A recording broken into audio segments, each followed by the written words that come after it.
Welcome to the Bleed Fuel channel. My name is Mike and this is Project Barstool. This is episode 2 where the car moves from there to here and gets a good wash. If you don't know what Project Barstool is, go ahead and check out episode 1 where I explain what I'm doing and why I'm doing it. I promise all the episodes won't be voiceovers, but it's going to jump back and forth a little bit in this one. So, I don't know if I mentioned this before, but this has been a body shop for 40 plus years, and before that it was a theater. There's very minimal amount of storage in this place because it wasn't built to be any of those things besides the theater. So, I'm kind of just trying to wing it, figure out where the hell I'm going to put everything. None of this stuff is mine. Like, the gantry's mine. The bikes I found out back in a scrap pile that seem like they can be fixed.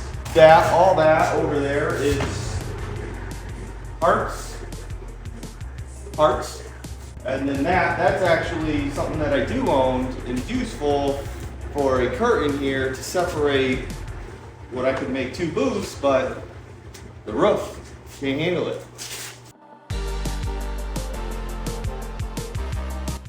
I'm really just trying to get everything out of the corner that doesn't have use in the shop right now. I have to run my business while doing the video, so stuffing a car in the corner seems like the best possible solution. The shop is a Quonset style, corrugated metal roof, and boy is it round. I mentioned that this place earlier used to be a theater before it was turned into a body shop. The theater was built in 1948. A few miles down the road was another theater, but the guy who ran it was sick of paying too high of a rent, so he decided to build his own.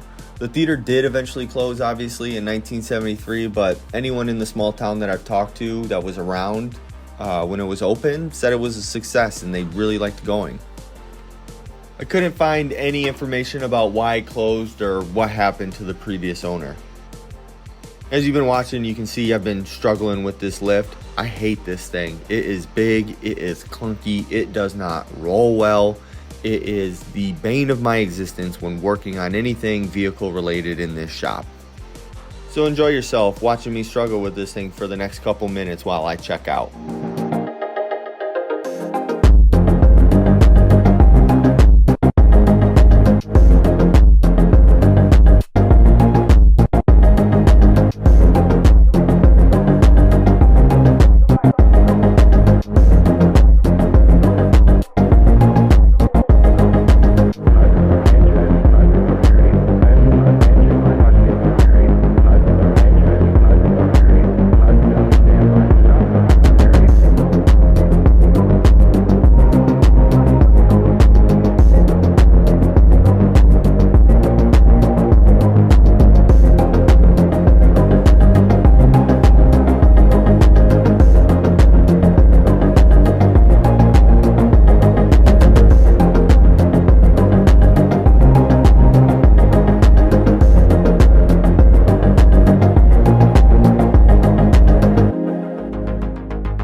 My phone likes to put static in the audio track of the videos I've been making lately for some reason, and I don't know why. So if you guys know, please give me a hand. I would like to be able to make these videos right then so I don't have to do these voiceovers, but it's become a little bit of a hassle having to deal with that, having to mute the audio, do the voiceovers. It's like making the whole video all over again. I've been asked a few times about what the plans for the car are, but right now it's just tear the car down. It is in such rough shape that it needs to be completely rebuilt. The floor pans are rusted, the window trim is rusted, there's an inch of body filler on that passenger side rear quarter panel. It needs a lot of work. What I do know is that the 2.7 twin turbo that's in it is blown, and the 01E 6-speed manual transmission I just completely rebuilt with carbon synchros and everything a few months back. So transmission staying in it. We're taking the engine out and putting in a 2.8 liter VR6. We're gonna turbo that, go full standalone, and we're gonna do fun stuff with the car. Maybe a little bit of drifting, maybe a little bit of dirt road rallying, a lot of dragging, but that's the plan. But Mike, the platform isn't good enough for that. Well, build your own car then.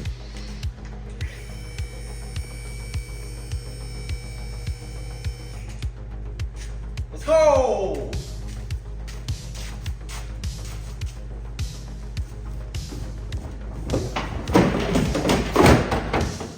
Ain't going anywhere. You can really see how easy and quick it is to dismantle a car if you just take off a part or couple parts every day.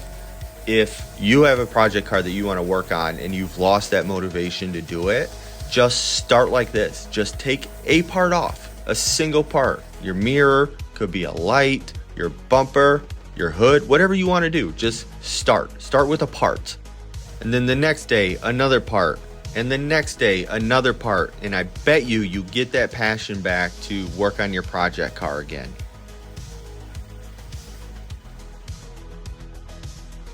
The rest of this video is just me washing this car with a very simple process.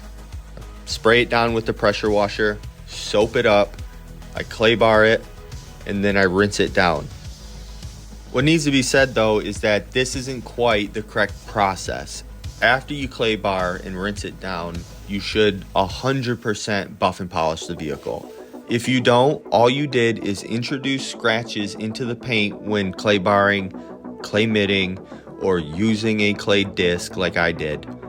So when you go to get your detailing done and the shop offers some sort of claying process, ask them if it comes with a buff and polish. If it doesn't, just pass. If it does, go ahead and take that up. The paint on my vehicle is coming off anyway, so it doesn't matter if I scratch the hell out of it.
This right here is the clay disc I was talking about. I just have it on a 6-inch Griot cheap DA buffer that you can get from Amazon that I don't care about if it gets wet and ruined. What this does is it just picks up all the crap that adheres to your paint that just a normal wash or pressure wash can't.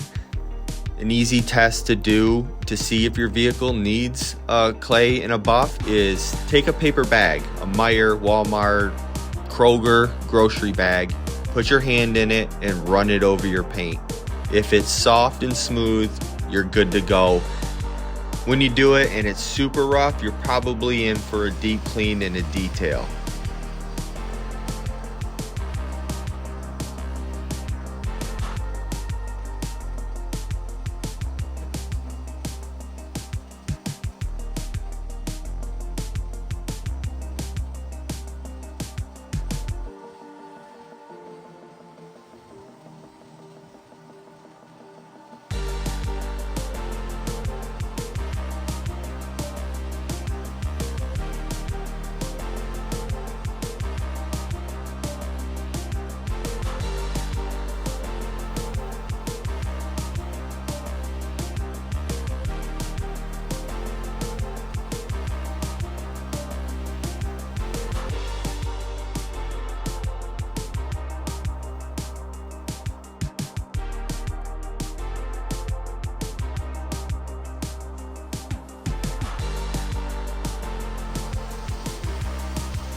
The water I'm using is deionized water or DI water.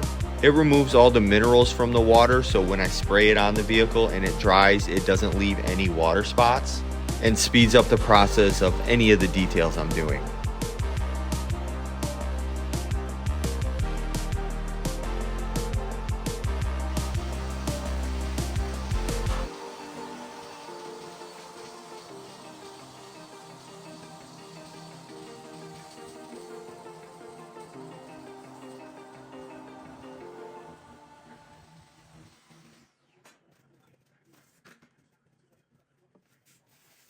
If you made it this far in the video and you liked it, please give it a like.